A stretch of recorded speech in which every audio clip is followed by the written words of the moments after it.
people here who know the Buckeyes know that you're a Buckeye. Yeah, more and more. And I'll get a fair amount of random, walking down the street or through the mall, OH, and I'm usually pretty quick I'm on legally the contracted uptake. to say IO. Yeah, thank you. Yeah. Thank you. We moved to Ohio from that state up north when I was 10 years old. And my dad had a job at Ohio State in the music department and started taking me to the games when I was, 11, 12, all through junior high, what we used to call junior high, now referred to as middle school. And high school, I was, in the stands for most of the home games. I had to arm wrestle my mom for the tickets once in a while because she liked to go and watch the marching band at halftime. What are you like as a Buckeye fan? How do you follow the team? I'm pretty solitary as a Buckeye fan. I had for a while, our kids are 20 and 17 now, and for a while I had them indoctrinated into being, football fans. They don't care anymore. I didn't do my job. I don't know. They didn't even apply to Ohio State. I don't know what is. I feel bad about that. So you're not great as a recruiter. So I'm not. I'm a lousy recruiter. And then the couple of friends that I have here who are, I don't really have any Ohio State pals that are here in Hollywood. I have some Montana pals, Idaho pals, this and that, and football fans.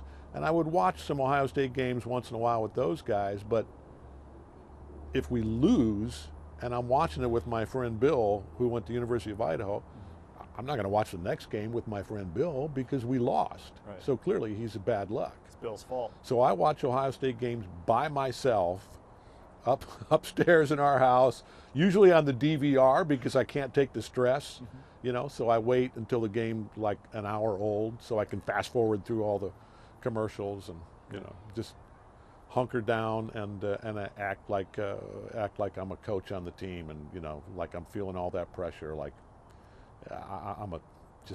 I got to learn how to relax and just enjoy the game, and I'm working on it.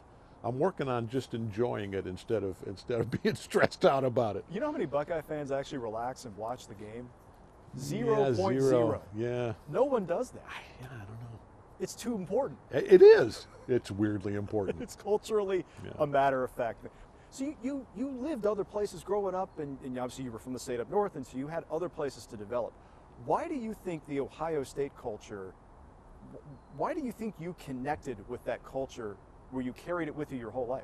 Well, it was a formative time, my whole adolescence. I was going to the shoe back when it actually was a shoe, and those father-son times, and watching the Scarlet and Gray and watching Rex Kern and Archie Griffin and some of those great teams from the 60s and 70s. That's just what I grew up on, and that's my attachment to really, honestly, more than any of this. Worthington was where I was living growing up at the time, and played football and all that, but really it's going to Ohio State games that's my fondest memory of growing up there. And the photos I saw of you from Thomas Worthington displayed a change in hairstyle? It was the late 60s, yes, and so I referred to playing football. I did play football, but then sophomore year when my knees blew up, I made the automatic transition from jock to hippie, which you couldn't be both in those days, Right. They were very separate camps. Right. My sister was already one of the first wave of hippies. She was a couple years older than I. So as soon as the knees blew up, that was my last haircut. And by the time I left Worthington, I was full-on Greg Allman. Back when I had hair, it was blonde and very long. Yeah. How often have you been back for a game? You obviously, I know you work a lot. How do you follow it that way? Well, usually on TV. Right. I'm trying to think. The last game in Columbus was the Penn State game 3 years ago. Okay. Would it have been? Yeah.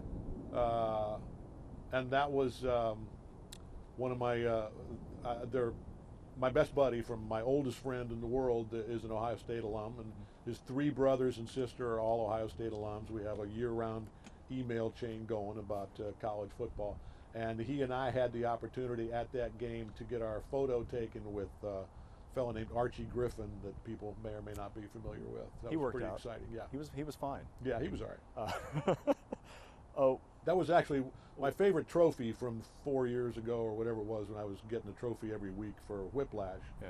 Was I got in the mail from Ohio State through my alumni connection. I got a package, random package from the Ohio State University, and I opened it up, and there was not this hat, but a hat like this that I don't wear in public, because signed on the brim, "Congrats" from Archie Griffin. Really? I got an Archie Griffin signed OSU cap. Okay. Academy Award? Golden And Globe, whatever. equal weight? Equal philosophical weight. Yeah, Right. Importance in your life, not necessarily monetary value. I wanted to ask you about them coming to you, the fact that your favorite team comes to your city, which they never play here. They've been played here since 2010. The fact that they're coming to you and you get to go to the game.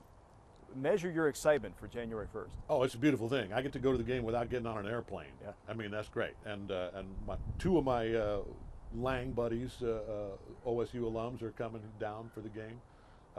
Yeah, I mean, my kids are actually excited about it again. So maybe they've come around to being indoctrinated again. Yeah. My wife, completely not interested. Not a sports fan or a fan of crowds. So probably the Rose Bowl, not the right place for her on New Year's Day. Yeah. But it's extra cool actually, because I spent a few years in Seattle. My sister's family is all in Seattle. My sister and my brother-in-law teach at University of Washington. Okay.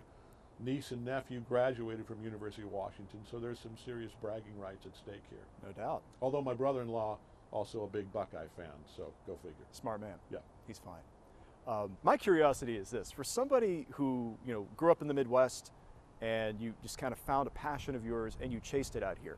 Got a good friend of mine, Maurice Hall, who's a former running back at Ohio State, 2002. He's living here now, chasing the dream. He's produced a couple projects. He's now he's a working actor. He's in got a lot of credits to his on his resume. The courage it takes to do this, I find fascinating. Where did you find that courage, and what drove you to come out here and give it a shot? Well, I think I got that courage from my parents, who always encouraged all three of their kids to do what they loved. My dad was a musician, and a music teacher and professor, so he had that stability of having a teaching career. But my parents actually met in a college production of a musical at Knox College in Galesburg, Illinois, and they always encouraged all three of us to pursue our passions, musical or theatrical or whatever. My sister's a teacher, followed in our father's footsteps, and my brother's sort of a Renaissance man who's a performer and teacher, and I always felt like this is what you're supposed to do. This is what you like to do. I never felt any pressure, fortunately, to make a living when I was young and struggling, quote unquote, because it wasn't until I was pushing 40 that I met my wife and started to settle down and have a family, and by that time I was making a living. So those years when I was waiting tables and getting an acting job for $75 a week if I was lucky, those were low pressure years when I was just having fun being a young single guy. Urban's last game, you're going to be there for it. If you could give Ohio State a pregame speech, and I don't know if you have to go all Whiplash on it. If you want to, you can. But what would you say? Understanding the emotion behind the game, the meaning of the game, what would you say to the Buckeyes? I think, from my impression as a devoted fan, but obviously an outsider to the locker room, I think all you got to say is do this for Urban and do this for each other. I mean, that's my speech right there. That was not whiplashy at all. That was heartfelt, and you made me cry. It was brilliant. We're tickled to death you did it. And thank you so much for meeting us. Thanks. It was